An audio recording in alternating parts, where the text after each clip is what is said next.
Welcome to the Live Undeniably podcast, where we explore the connections that fuel our careers, our communities, and our lives.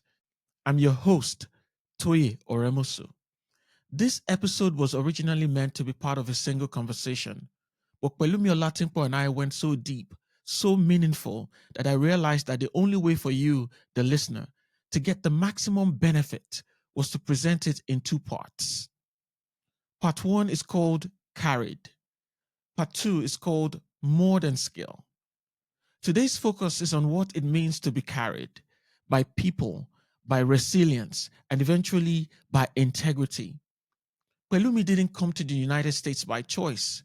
He was carried here by circumstance, arriving undocumented, dependent on others just to survive.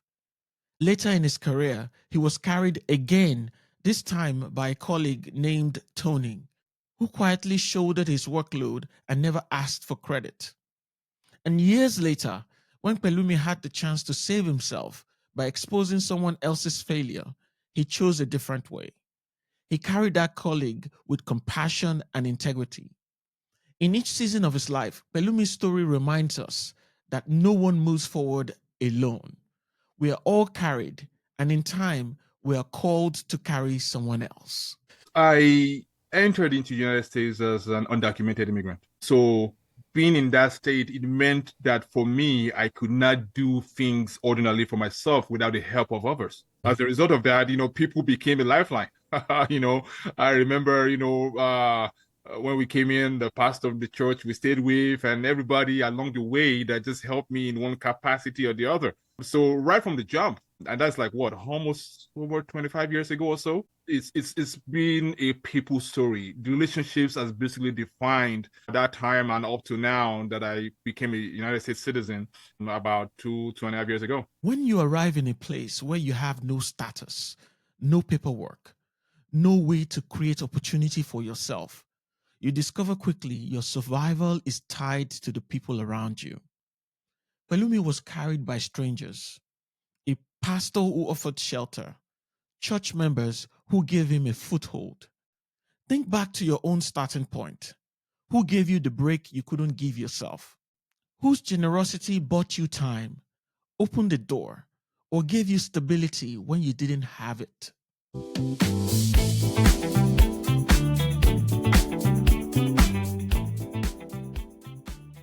In my early days in information technology, so I'd been hired as a senior engineer with a Fortune 500 company. The company had planned on hiring 5 engineers. I was the second person they hired. And after they hired me, they decided, you know what, no, we got the 2 people that we need. And we think you guys should be able to handle it. We don't need to hire 3 more. And believe it or not, I found myself in a place where some of the workload that we were getting was so advanced beyond my technical capacity that I was not able to handle them. And I remember, the guy that was, I had with me, that was hired before me, his name was Tony. And at some point, he realized that, hey, I was slacking, for lack of better words. And it did something for me that was very pivotal at that point in my career that informed how I treated others in later engagements, in later places that I went. Tony took on the work that was assigned to me and himself. And he would do it without letting the manager know that he was the one doing it. He would do it. He would tell me how he did it. And he would not give himself the glory. They'll say, oh, Pelumi, Tony, great job. You guys, And for a while, Tony carried me in that role. Tony carried me in that role. So when you're talking about relationships, when you're talking about persons, if Tony had not been there at that such a crucial point, it would have been a very harder and longer road for me. So that, for me, is an occasion that I can think of that was very, very pivotal, because those were in my formative early years in information technology. It's one thing to be carried in survival. It's another to be carried in your profession. When Pelumi's skills weren't enough in those early IT days, Tony stepped in. He took Pelumi's assignments, completed them, and then showed him how to do it, never taking the credit.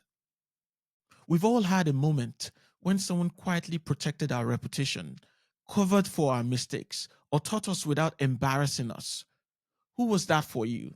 And today, who could use that same grace from you?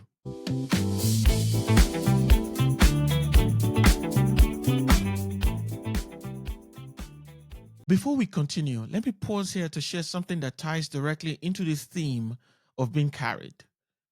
If Pelumi's story is resonating with you about how relationships can carry us forward and how we can in turn carry others, you want to pick up my book, Become Undeniable, From Overlooked to Unforgettable. It's not just a career guide, it's a roadmap for building the kind of influence, presence, and relationships that open doors, the kind of lifelines Pelumi is talking about. You can get your copy at becometheundeniable.one. Let me say that clearly, not .com, but .one, because it's about the one decision that changes everything, the one relationship that can lift you, the one move that makes you undeniable. Visit becometheundeniable.one today and take the next step in your own journey. Now, let's get back to Pelumi's story.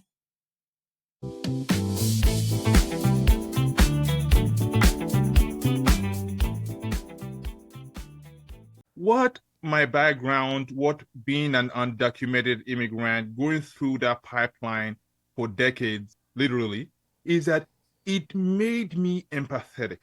It made me compassionate. It made me see things outside of just a binary state. Because at times there's a way that when you're in the workplace or when you're an entrepreneur, when you're in the marketplace, things can tend to be binaries. It's either you eat or you be eating, that kind of almost Darwin survival of the fittest sort of mentality. So I think for me, what it has done for me, it has given me a level of humanity. There's a prism through which I now see the world as a result of that. Coming from Nigeria, right?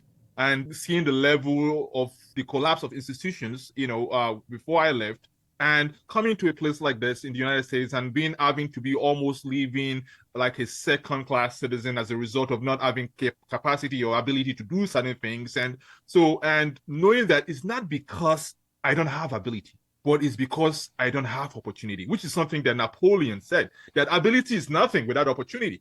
Right. So when I then have opportunity, when I'm able to be in rooms, when I'm able to liaise with colleagues, with employees, with contractors, and I see certain things and I see certain tendencies, I'm less judgmental. I'm more empathetic. I'm more interested in the story of the person, as opposed to just looking at them from a binary 1 or 0 perspective. Hardship can weigh you down, or it can carry you into deeper humanity. Pelumi's years of waiting, of being treated as less than, didn't make him bitter. They gave him empathy. They carried him into a more expansive view of others. What has your pain taught you? Did it close you off, or did it open you up? Can you see how your struggles may have sharpened the very empathy that others need from you now?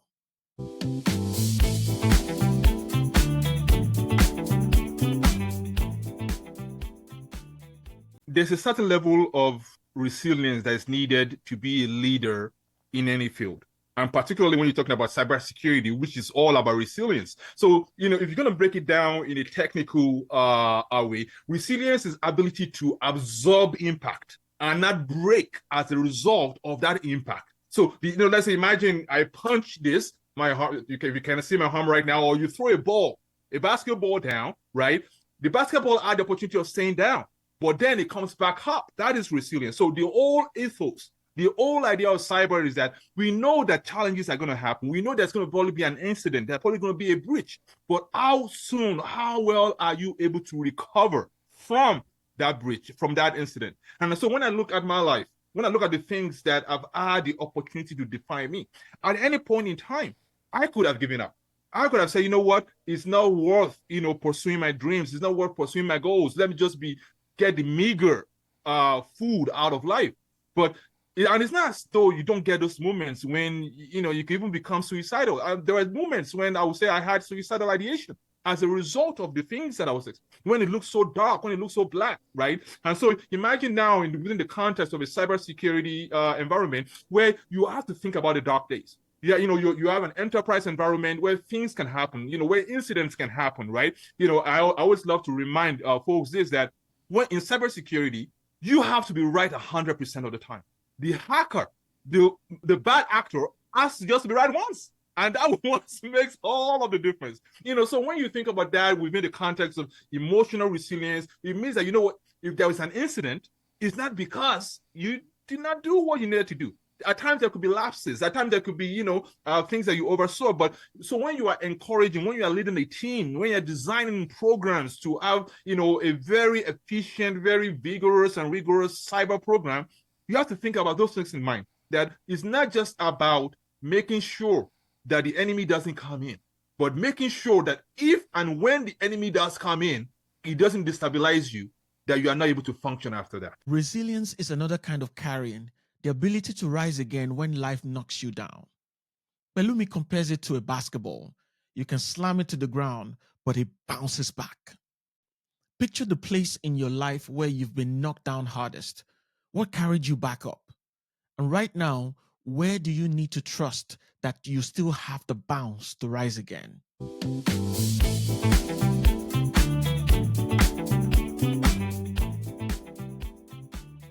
I remember that there was an engagement that I was on. I was a consultant. It was a big team, it was an enterprise account. So I was brought in, to make some recommendations, to assess, what was going on.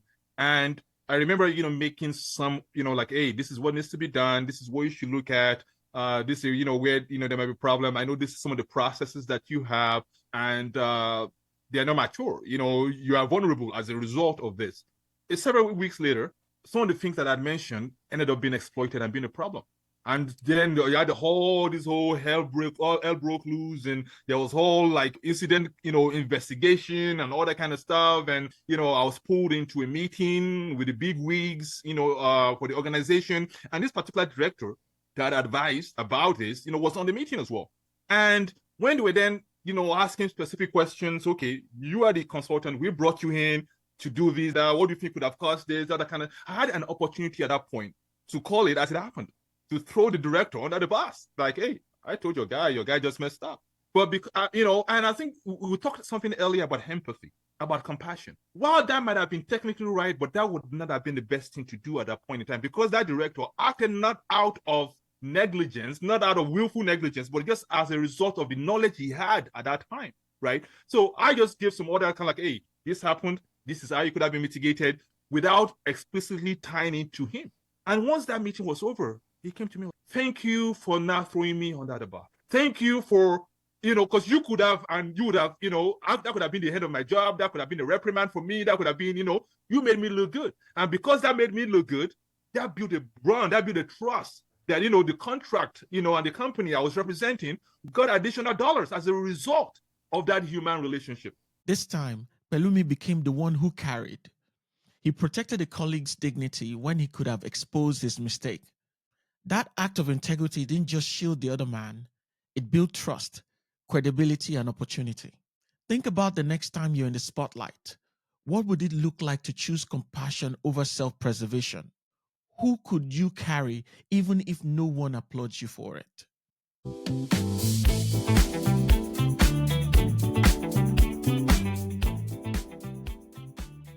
Pelumi's story is a circle, carried into a new land, carried by a colleague, carried by resilience, and then carrying others in return.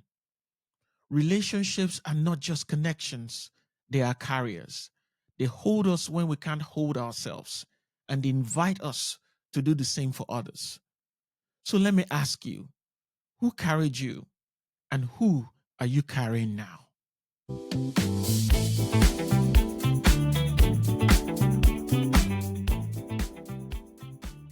This was just the beginning. What you've heard today is part one of my conversation with Pelumi Olatinpo. But what happens when your survival is no longer the question? How do you turn connection into influence, into leadership, into presence that cannot be ignored? That's where we're headed in part two, more than skill. You don't want to miss it. And if you're ready to start building that influence for yourself right now, grab a copy of my book, Become Undeniable, From Overlooked to Unforgettable, at become.the-undeniable.one. Remember, it's .one, .one, not .com. Think of it this way. There's always one choice, one step, one relationship that can carry you to the next level. Thank you for listening.